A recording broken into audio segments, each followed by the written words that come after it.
윤석열 정부 첫 원내대표를 민주당에서 지냈던 사람으로서 먼저 묻겠습니다. 대통령이 임기 첫 국회 시정연설 갔더니 야당이 박수 한 번 안 쳐줬다라고 투덜대면서 계엄 이유를 말하던데 기사 보셨습니까? 네, 기사는 본 것 같습니다. 비상기사. 당시 국회 상황 아실 거예요. 바이든 날리면 논란으로 민주당을 향해서 이 XX라고 대통령이 표현을 해놓고선 사과 한마디는커녕 오히려 국회 방문 직전에 민주당사를 압수수색까지 했습니다. 그러면 민주당이 경호처처럼 대통령 창가라도 부르면서 우쭈쭈 해줘야 했던 겁니까?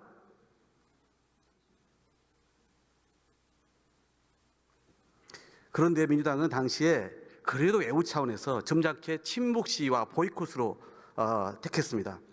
그런데 문재인 대통령 때 어떻게 했습니까? 한번 화면 좀 봐보세요. 야당 국민의힘은 본청 입구에서 피켓 시뿐만 아니라 본회의장에서 검은 리본에 상복을 입고 대형 현수막 3개를 펼쳐들고 고성으로 비아냥거리고 팔로 X자를 그렸습니다. 그런데 문재인 대통령은 그때 야당 의원들을 먼저 찾아가서 일일이 악수를 했어요. 두 대통령의 인품과 리더십이 극명하게 비교되는 장면 아닙니까? 어떻게 평가하십니까? 제가 말씀드린 게 적절치 않은 것 같습니다. 왜 평가를 할 수 없습니까? 국민 누구라도 평가할 수 있는데.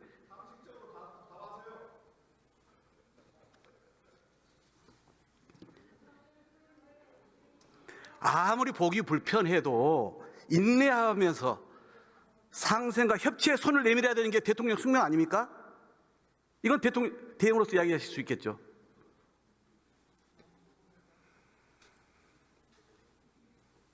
답을 못 하십니까? 이런 너무 지당한 이야기도?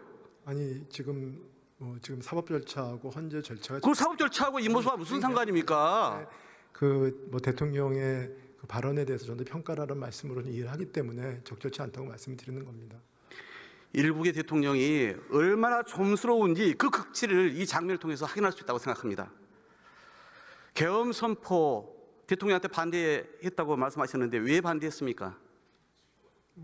일단 제 상식으로는 상상할 수 없는 일이었기 때문에요. 그리고 제가 경제를 담당하는 장관으로서 경제하고 대외시 인도에 너무 큰 충격이 올 거라고 생각했습니다. 어떤 상상 밖이었습니까? 그리고 어떤 경제 충격이었다고 생각했기 때문에 반대했습니까? 일단은 평소에 생각하지 못했던 상황입니다. 그렇기 때문에 그렇습니다. 대한민국에 결코 지금의 이 시대에 있을 수 없는 그런 일이다는 생각이었을 테고, 네, 그다음 경제 충격이 매우 컸을 것이다. 그렇습니다. 이런 거죠. 네. 자, 그러면 결국은 난데없는 계엄으로 인해서 우리 대한민국과 국민들이 떠안은 그 후과가 너무나 크다는 평가에 동의하시겠네요? 네, 일단 충격이 컸습니다. 네. 대표적인 청구서 한번 보시죠. 첫째, 헌정 질서를 훼손하고 민주주의를 후퇴시켰다. 이 평가 동의하시죠? 네, 저런 우려가 분명히 있습니다. 네. 둘째, 국민에게 극도의 불안과 충격을 안겨줬고 그리고 국민의 갈등과 분열을 키웠다. 이 점도 동의하시죠? 의원님, 지금 이게 재판과 헌재 지금 심리 절차 진행 중인 거 아니겠습니까? 그것과 무관하게 지금 나타난 현상을 말씀드린 거잖아요. 그렇기 때문에 하나하나 저한테 물어보시는 거는 제가 답변하기가 좀 어렵다는 걸 양해 부탁드립니다. 아니, 너무 상식적인 것을 물어보는데 그러면 대한민국 국격과 유상 추락했습니까? 아니면 오히려 올라갔습니까? 이런 것도 답을 못합니까? 네, 거기에 대해서 상당히 해외 시각의 우려가 커진 건 맞습니다. 네. 그렇지 않아도 어려운 민생과 경제에 치명타를 가한 거 맞습니까? 일단 민생과 경제에 부정적 영향이 컸다고 생각합니다. 네. 결국 국민으로서 계엄 막지 못한 것 정말 책임을 느끼고 후회하십니까? 네, 제가 국무위원으로 송구스럽다고 말씀드렸습니다. 진짜 그렇다면 그러면 지금 대통령 대행으로서 계엄의 그 적절성 그리고 그 후과에 대해서 분명한 입장을 가지고 중심을 바로 잡아줘야 되는 거 아닌가요? 그 부분은 이제 헌법 절차가 진행되지 않습니까, 의원님? 그렇죠? 그 부분을 제가 존중해야 한다고 생각하고 있습니다. 오히려 본인의 태도에 의해서 더 혼란이 지속되기 때문에 드린 말씀이에요. 윤석열과 여당이 떠안긴 이 엄청난 청구서에 그들은 뻔뻔하게 눈을 감은 채 입만 열면 배째라식으로 적반하장으로 내란 계엄을 막은 야당과 시민에게 오히려 책임을 떠넘기고 있잖아요. 왜 그런데 침묵으로 일관하십니까? 그래서 저는 지금 제 맡은 직무를 위해서 그 민생하고 국정 안정을 위해 최선을 다하고 있습니다. 좋습니다. 그러면은 개업으로 인해서 아무 일도 일어나지 않았다라고 대통령이 얘기했는데 동의하십니까? 아까 말씀드렸듯이 그 부분도 지금 탄핵 절차하고 그다음 사후 절차 진행 중에서 하신 말씀입니다. 제가 거기다 평가하는 건 적절치 않다고 생각합니다. 아니 아무 일도 안 일어났는데 여기 지금 대통령 대행으로 와 계십니까? 그러니까 제가 생각할 때 저한테는 이런 일이 벌어졌지만 대통령께서 하신 말씀에 대해서 평가라는 거에 대해서 제가 말씀을 드리는 겁니다. 아니 저는 객관적 팩트를 물어보는 거예요. 이 많은 청구서를 아까 제가 말씀드리지 아까 않았습니까? 말씀드렸잖아요. 계엄으로 인해. 근데 왜 아무 일이 일어나지 않는다라고 계엄의- 대통령이 얘기하는데 그래서 한마디 말씀 못 하시는 거냐고요? 아니, 제가 그 말씀에 대해서 평가를 할 수는 없지만 계엄에 따라서 우리 경제적으로 부정영향이 컸다 이런 말씀을 드리는 겁니다. 심지어 민주당과 이재명 대표가 조기 대선을 위해서 내란 계엄을 유도했다. 권성동 원내대표 주장 동의합니까? 대통령이 아니 재판을 받지 않는 분이에요. 여기에 대해서 답을 해보십시오. 제가 그것도 답변드리기 어렵다는 건 왜요? 아니 대표님께서 의원님께서 너무 잘 아시지 않겠습니까? 네. 제가 잘 이해가 안 돼서 제가 사실관계 국민들께 좀 모르니까 설명을 해주십시오. 제가 그 부분에 그것도 뭐 지금 정치 책임 있는 여당의 원내대표라는 사람이 이렇게 책임을 무책임하게 국민을 선전선동하는데 이렇게 계속 수수방관할 것입니까? 뭐 저는 생각이 여야 불문하고 그다음에 그런 어떤 그 극한 대립을 갖다가 지향하고 그다음 민생하고 국정 안정을 위해서 같이 노력해 주시는 게 저희도 노력하겠습니다. 힘을 모아 주시는 게 국민들의 뜻이라고 생각합니다. 네.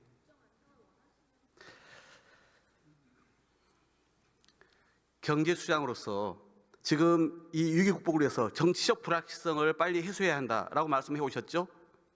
네, 그렇습니다.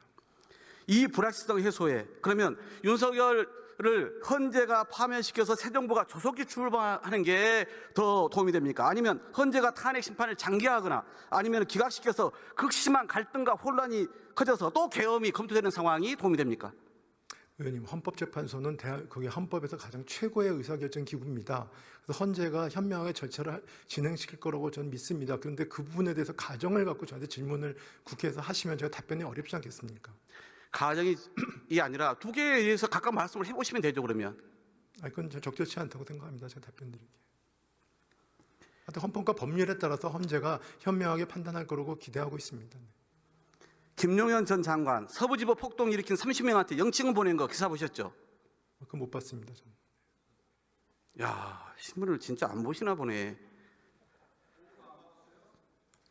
자, 함께 대통령실에서 그리고 국무위원으로 일을 했는데 이런 폭동 주동자들에게 영칭 보내는 거 합당합니까?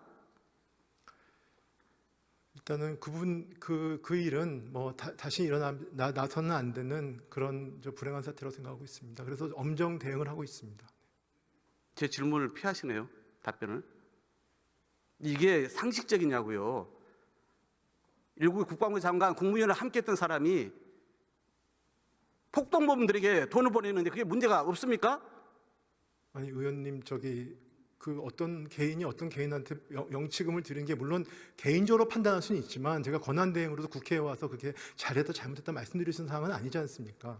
대통령실의 핵심이었고 국무위원 아니었습니까? 내란의 거의 주동자이고 그구들이 서부지법과 국가인권위 난동에 의해서 헌법재판소 폭동 준비도 공공연하게 선동합니다. 어떻게 대응할 거예요? 국민께서 염려하시는 일이 없도록 최선을 다해서 저희가 대비를 하겠습니다. 뭐 그런 일은 벌어지면 안 됩니다. 어떤 대비를 하실 겁니까? 뭐 일단 저희가 지난번에 서부지법 사태 이후로 그런 주요 기관에 대해서 24시간 경비를 강화하고요. 그다음 그 외에 여러 가지 것들을 엄중 대응하는 걸로 지금 조치를 하고 있습니다. 사표냈던 정진석 비서실장 붙잡았는데 후회 안 합니까? 뭐 일단 기본적으로 제가 보좌가 필요하기 때문에 계속 부탁을 드렸습니다. 그러면 보고를 받고 있습니까? 뭐 여러 가지 네 그렇죠. 저희가 업무가 있으면은 대통령실의 보좌를 받고 있습니다. 제가 확인한 바로는 보고를 받지 않고 있다고 얘기를 들었습니다. 뭐 그거는 전체를 아마 보고를 안 받으시니까 확인은 안 되시니까 아마 그렇게 하시는 걸로 알고 있습니다. 그럼 따로 만나서 보고를 아니, 받습니까? 그건 뭐 제가 저희가 보고 뭐랄까 보고 루트가 있습니다. 국정상황실 같은 경우에는 재난이나 재해 관련된 저희 부분들의 보고를 받도록 돼 있고요. 그러니까 직접 그 외에 보고는 검증과 없다는 관련된 것도 말씀이고 저희 보고를 받고 그렇습니다. 그리고 정책실장과 안보실장은 저희 회의에 참석을 합니다. 그렇기 때문에 뭐 그런 것들은 다 보고 아니겠습니까? 정 실장이 비상계엄 선포 때 국무회의 본질이 이루어졌다 이렇게 발언했는데 동의합니까? 저는 뭐 국무회의라고 생각하지 않았다고 말씀을 드렸습니다. 그럼 본인을 보호하지 않은 사람이 이렇게 버젓이 잘못된 이야기를 하고 있는데 그냥 이것도 수수방관이네요? 뭐 사실관계에 대한 판단은 다를 수 있다고 생각합니다. 윤석열이 여전히 대통령실이 국정의 중심이다. 이거 막말 아닙니까? 지금 대통령실이 뭐라고 했어요? 대통령실이 뭐 좀 저를 보자고 있습니다. 내란의 둥지이고 소굴입니다.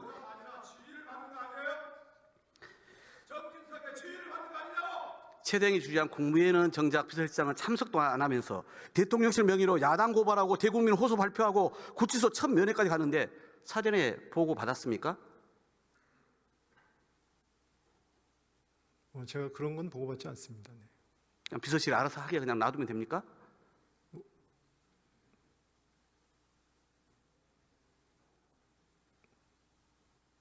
하여튼 제가 보고받지는 않았습니다. 하는 일 없이 혈세 축내고 내란 수계에 호위하는 대통령실 정진석 등 정무직들 이제는 정리해야 되지 않습니까? 저 의원님, 일단은 좀 대통령실도 저기 헌법과 법률에 따라서 본인들의 직무를 하는 부분이 있습니다. 저한테도 보고를 하고 보좌를 하고 있고 대통령실과 관련된 회의들, 안보실, 정책실 하고 있습니다. 네, 그만 말씀. 윤석열 중심으로 일한다잖아요. 정진석은 헌법 질서 정상화를 위한 재판관 임명은 매우 소극적이면서 거부권 행사 또 경찰의 고위직 승진 인사에는 매우 적극적인 너무 이율배반적이에요. 논란의 박현수 서울경찰청장 대리 임명 대통령실 요청했습니까? 대행께서 결단을 하신 겁니까? 그건 아닙니다. 행안부 장관 직무대행과 경찰청 차장이 논의를 해서 저한테 건의를 했습니다. 그 건의를 수용했다는 것인데 그러면 검증은 누가 했습니까? 검증 자체는 대통령실에서 했습니다. 그래서 그 검증 결과를 보고받았습니까? 검증 결과의 구체적인 내용은 보고받지 않습니다. 검증 결과가 문제가 있을 경우에만 보고를 받습니다. 그러면 이 내란 연루 혐의 수사 대상을 받고 있는 것 알고 있었습니까? 전 알지 못했습니다. 자, 그럼 이제라도 이제 알게 됐는데 그러면은 검증이 부족했고 그때 인지를 못했던 것인데 지금이라도 처리해야 되지 않겠습니까? 그래서 제가 행안부 장관 직무대행하고 에게 그날 제가 국조특위 가서 그 얘기를 제가 인지를 했기 때문에 다시 한번 살펴보라고 얘기했는데 일단 행안부 장관 직무대행과 경찰청 차장은 뭐 문제가 없는 걸로 저한테 보고를 했습니다. 수사 대상인 건 알고 계세요? 문제가 없습니까? 그러니까 저는 그렇게 보고는 받았습니다. 근데 그때 처음으로 인지를 했습니다. 네. 그러니까 인지를 했으니까 어떻게 하실 거냐고요. 그래서 제가 행안부 장관 직무대행에게 다시 한번 살펴보라고 했는데 그 뒤에 보고로는 큰 문제가 없다 이렇게 저한테 저는 그렇게 받았습니다. 보고를. 그래서 그냥 없는 일로 넘어갈 겁니까? 그건 뭐 행안부 그러니까 장관 직무대행하고 경찰청 차장이 본인들이 판단을 해서 대응할 거라고 생각하고 있습니다. 확인했을 거라고 저는 생각하고 있습니다.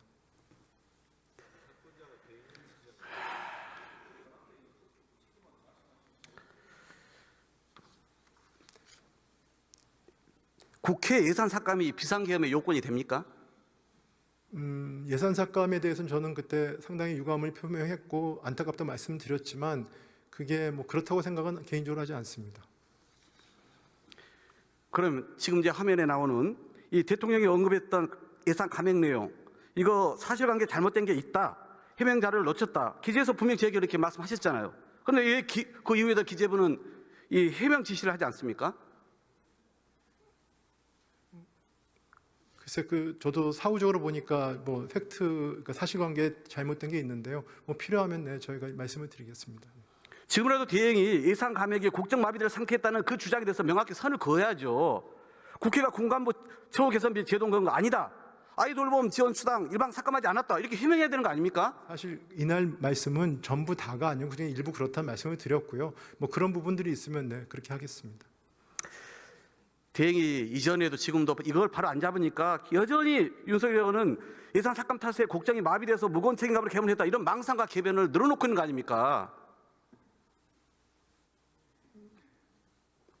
하여튼 예산 삭감에 대해서 저도 뭐 그 여러 가지로 안타깝다고 여러 번 말씀을 드리긴 했습니다. 그러다 보니까 광역단체장 여당에서도 야당이 삭감한 예산이 아닌데도 야당 탓을 해요. 중증 외상 수련센터 당초 기재부가 영원으로 편성해 온 거 맞잖아요.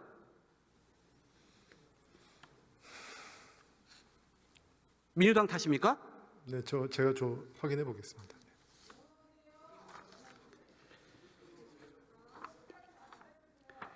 지난 3년간 윤석열 경제 사령탑 역할을 했는데 봅시다. 국가 채무, 재정 적자, 가계 부채 다 늘어났습니다. 화면에 보는 것처럼. 또 물가 환율 급증했습니다. 코스피, 세수, 외환보유고, 실질임금, 일자리 모두 줄었습니다. 그렇지 않아도 시청을 했던 우리 경제가 계엄 한 방에 와르르 무너지고 있습니다. 시가총액 71조 증발했죠. 환율 16년 만에 최고치죠. GDP 감소분 계엄 쇼크로 인해서 6.3조 발생했습니다. GDP 전망치도 1.8%로 하향 조정했는데 이것도 KDI 해외 IB들은 훨씬 안 좋게 보고 있습니다. 이 심각성을 어떻게 보십니까? 의원님, 그 계엄에 대해서 경제에 부정적 영향이 커졌다는 것은 저도 당연히 동의를 합니다만 윤석열 정부 3년의 경제 정책에 대해서 저렇게 말씀하시는 건 제가 좀 동의하기도 어렵습니다. 왜냐하면은 그 윤석열 정부 출범할 때 제가 글로벌 거기 복합 위기였고 그런 부분에서 위기 극복의 공은 분명히 있는 것이고요. 그 다음에 아까 뭐 채무 말씀을 하셨는데 가계부채, 그 다음에 국가 채무 부분에 있어서 상당 부분 안정적인 관리를 해온 거는 그건 뭐 대내외적으로 평가를 받고 있는 부분입니다. 그래서 그런 부분들에 대한 분명히 평가를 하셔야 될 것 같고요. 다만 그런 과정에서 저희가 내수나 민생이 회복이 더뎠기 때문에 어려움이 지속됐고 이번에 정책의 불확실성이 확대됨에 따라서 이런 부분들이 거기다가 또 글로벌 교육 자체의 불확실성이 있었기 때문에 그게 맞물려가 지금 어려움이 있는 거는 제가 정부 당국으로서 국민들께 송구스럽다고 말씀을 드리고요. 그렇지만 이걸 극복하기 위해서 지금 여러 가지로 좀 최선을 다하고 있습니다. 윤석열 정부 2년 동안 세수펑크 87조 넘었는데 당초 추계도 틀렸고 작년 대추계도 틀렸어요. 2년간 불용액이 65조예요. 아니 총 지출의 3%에서 7%까지 못 쓰는 거 이거야말로 국정마비 아닌가요? 그 부분은 뭐 여러 번 기조에서도 말씀을 드렸습니다만 제가 4년 동안 그러니까 어차피 세수 축에는 많이 늘어나든 줄어들든 세수가 잘못된 것입니다. 그래서 그런 부분에는 오류가 4년 동안 오류가 있어서 저희가 이번에 완전히 처음부터 모든 걸 데이터와 모델을 오픈해서 다시 하겠다고 작년에 말씀을 드렸던 것이고요. 그 다음에 그런 과정에서 저 글로벌 전 모든 세계들이 지금 우리가 여러 가지 그 교육이나 이런 게 불확실성이 커지기 때문에 저희 예측에 있어서 부족했던 점이 있습니다. 그 부분은 저희가 무겁게 받아들이고 그 부분에 대해서 저희가 그 시정을 하고 좀 더 노력을 하겠습니다. 올해 경제 상황도 나쁜데 작년보다 46조를 더 걷어야 되거든요. 자신 있습니까? 이제 작년 10월 기준으로 봤을 때 신개월 기준으로 봤을 때 예정처, 그 다음에 뭐 KDI, 뭐 조세원 모두 다 저희가 비슷한 숫자입니다. 다만 그 이후에 내수라든지 이번에 어떤 정치적 불확실성, 그 다음에 글로벌 교육의 불확실성이 확대됐기 때문에 이런 부분들은 좀 저희가 감안을 해야 될 것 같습니다. 다만 아직 1월 세수가 나오지도 않았고요. 그렇기 때문에 근데 벌써 10조 세수펑크 얘기 나오고 있지 않습니까? 그거는 뭐 저희가 아직 1월 아직 세수가 나오지 않았기 때문에 지금 말씀드리기 이르다고 생각합니다. 기재에서 제가 책임을 분명히 하방 묻겠습니다. 경직성이 하방 위험이 있습니다. 네. 추경 이제는 국회의장도 여야도 한국은행까지도 다 동의했는데 이제 속도 내야죠. 국정협의회에서 논의하는 거 기본 원칙 논의. 이것도 최상목법입니까? 모든 게 다 여야 협의입니까? 합의입니까? 그럼 국회랑 협의하자는 게 제가 뭐 이게 동의하지 않으십니까? 내수 회복, 취약계층 지원, 국가전략사업 지원 이거 여야가 다 뜻을 같이 하잖아요. 다 밥을 떠줘야 됩니까? 기재부가 그거 하라고 월급 받는 거 아니에요? 아니 지금 지금 국회 그래서 예산은 일단 기본적으로 국회에서 통과 뭐 저희가 편성을 해야 되지만 국회에서 거기 통과가 돼야 되지 않겠습니까? 그리고 지금 편성을 해서 제출해야 통과를 하죠. 그러니까요. 근데 그 왜 자기들 할 일을 안 기본- 하면서 이렇게 기본 책임을 원칙에 떠넘기냐고요. 기본 원칙에 대해서는 지금 국회의장께서 국정협의회를 갖다가 그 제안해 주셨기 때문에 그 틀에서 저희가 논의를 하자는 것입니다. 네. 그러면 나머지 예결위는 다 소용도 없습니까? 끝까지 편성해서 안 내놓을 거예요? 아니 거기서 기본 원칙을 정해 기본 원칙은 다 네. 합의가 됐고 나머지 네, 여당이 더 기본 좋은 안을 원칙은 내놓으면 우리가 기본 수용할 원칙은 아직 합의가 안 있다니까요. 됐습니다. 논의조차 되지 않았습니다. 내일이라도 당장 여당에게 당정 요청하십시오. 민주당은 오늘 안 내놓지 않았습니까? 보셨어요? 네, 하여튼 일단은 제가 아마 곧 국정협의가 있을 것 같습니다. 논의를 하겠습니다. 계속 미루면요 다른 정책 의도가 있다고 볼 수밖에 없습니다. 그러면 추경 규모가 성장률 2%대로 원복시키려면 얼마나 돼야 됩니까? 그 부분은 저희가 뭐 경제 성장에 대한 평가, 그 다음에 또 어차피 저렇게 되면 국채 발행을 해야 되지 않겠습니까? 그렇게 되면 우리 신용도 이슈가 있기 때문에 그런 부분을 같이 평가해야 된다고 생각합니다. 그리고 무엇보다 중요한 거는 추경을 하려면 추경의 목적과 그 사업이라고 생각합니다. 거기에 대한 기본 원칙이 합의돼야 된다고 생각하고 있습니다. 연금개혁 시급한데 갑자기 더 내고 덜 받자 이렇게 언급한 이유가 뭡니까? 그거는 그 연금의 재정의 지속 가능성을 높이자는 일반 원칙을 언급한 것이고요. 지금 국회에서 논의되고 있는 어떤 대안들에 대해서 제가 평가한 건 아닙니다. 빨리 그 합의를 해 주시기 바랍니다. 뭐 그게 제 의도였습니다. 네. 수용하겠다 이겁니까? 그러니까 여야가 합의를 하면 네, 뭐 그렇게 하겠다고 말씀드린 겁니다. 이 망상덩어리인 윤석열과 여당이 부정선거 음모론 병적 수준인데 여기에 대해서 어떻게 생각해요? 저는 뭐 구체적인 증거를 가지고 있지 않기 때문에 뭐 저런 일은 없을 거라 생각합니다만 개인적으로는 저런 뭐랄까요 이런 얘기가 있다는 것 자체가 굉장히 안타깝습니다. 네. 그러면 이 자리에서 국민들께 분명하게 얘기를 해보세요. 부정선거 원천적으로 불가능하다. 안심하고 투표권 행사해라. 말씀해 주셔야죠. 저는 부정선거가 없다고 생각합니다. 다만 이런 거에 대한 의구심이 이런 논란이 있다는 것 자체가 저는 굉장히 안타깝습니다.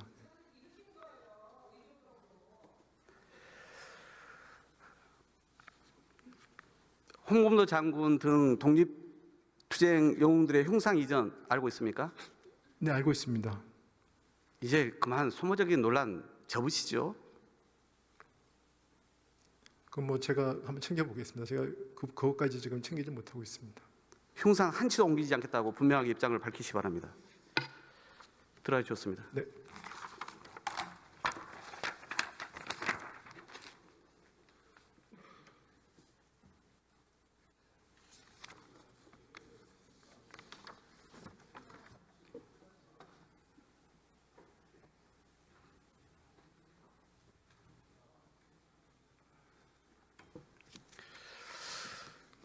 내란 수기의 윤석열은 행정부를 스스로 무력화했고 국회와 선관위 언론을 공격했습니다. 법원 폭동을 조장했고 헌법재판소까지 위협하고 있습니다. 헌법기관 모두를 다 공격하고 유린한 건 87년 헌법개정 이후 처음입니다. 그런데 자기들이 배출한 대통령이 사상 초유의 반헌법 괴물이 됐음에도 여당인 국민의힘은 석고대죄는커녕 반성조차 않습니다. 오히려 체포를 방해하는 인간 방패로 나섰고 구구 세력의 집회 연단에 섰고 옥중